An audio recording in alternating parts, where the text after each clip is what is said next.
I've been there scrolling through endless listings of gaming laptops that promise buttery-smooth frame rates, ultralight chassis, and a battery that lasts a whole day. Then you get the box, power it on, and realize the 180 Hz screen flickers under heavy load, the fans sound like a small jet, and the battery dies before you finish a single level. That gap between glossy marketing copy and real-world experience is why I'm breaking down the Acer Nitro V today, so you can skip the disappointment and know exactly what you're getting. Link is in the description if you want to check the product details on Amazon. First off, let's talk about who this machine actually serves. If you're a college student who streams Fortnite or Valorant in your dorm, want a laptop that can sit on a cramped desk, and don't need to crank every AAA title to max settings, the Nitro V lands right in your sweet spot. It also works for anyone who needs a solid secondary device for schoolwork, video calls, and occasional photo editing without splurging on a workstation. On the flip side, if you're a professional video editor who relies on deep color accuracy, or a gamer who wants to run Cyberpunk 2077 at ultra-high settings with ray tracing on a 1440p panel, you'll find the Nitro V hitting its limits fast. The heart of the laptop is the AMD Ryzen AI 7350. It's a 2.0 GHz chip that boosts well into the 4 GHz range when you need extra punch. In my real-world testing, the CPU handled multitasking without stutter. I had Discord, a web browser with 10 tabs, and a game client all running, and the frame drops stayed under perceptible level. That matters if you like to keep a voice chat open while you're grinding loot. The RTX 5060, paired with 8 GB of GDDR7 memory, isn't the top-tier card you'd find in a desktop, but it does deliver a smooth 180 frames per second experience in titles like Rocket League and Apex Legends at the laptop's native 1920x1200 resolution. When I pushed a more demanding game Red Dead Redemption 2, the settings had to be dialed back to medium, but I still got a stable 58 to 62 frames per second, which is respectable for a portable rig. Now, the display.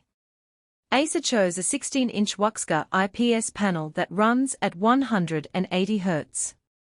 The high refresh rate shines in fast shooters, motion blur is practically gone, and the colors are vivid enough for casual streaming.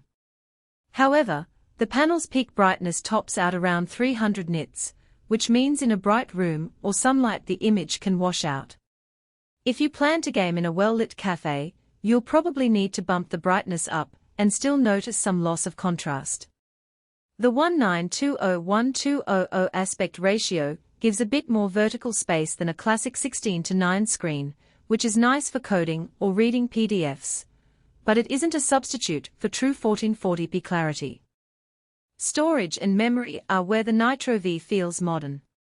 A 1TB NVMe SSD boots Windows 11 Home in under 10 seconds and loads game levels almost instantly.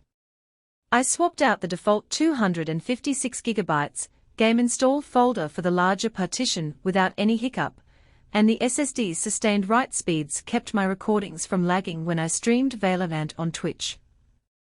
The 16GB of DDR5 5600 RAM is fast enough that I never hit a bottleneck when switching between a game and a heavy browser session. The only downside here is that the RAM isn't user upgradable without opening the chassis, which could be a concern if you foresee needing 32GB in a few years. Thermals are always the make-or-break factor for a gaming laptop, and the Nitro V uses a dual-fan, copper heat pipe design. Under sustained load like a 30-minute Warzone marathon, the CPU and GPU temperatures settled in the high 70 SC range. The fans ramped up to a noticeable whine, but they never hit the point where the laptop throttled. If you're in a quiet environment like a library, you'll want to keep the fan profile on balanced and expect a bit of background noise. On the upside, the laptop's chassis stays relatively cool to the touch, so you can rest your palms on the palm rest without discomfort. Battery life is the part that feels most like a trade-off. The 57WH cell gave me about 3.5 hours of mixed usage, some browsing, a bit of video playback, and a short gaming session at low settings.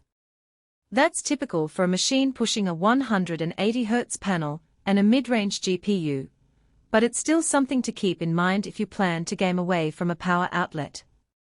I found that plugging in the charger while playing on high settings eliminated any performance dips, which is a habit you'll develop quickly. Port selection is practical for a gamer on the go. You get a USB-C 100W power delivery port, 2 USB-A 3.2 ports, an HDMI 2.1 output that can handle a 1440p 60Hz monitor, and a headphone mic combo jack. The inclusion of Wi-Fi 6E and Bluetooth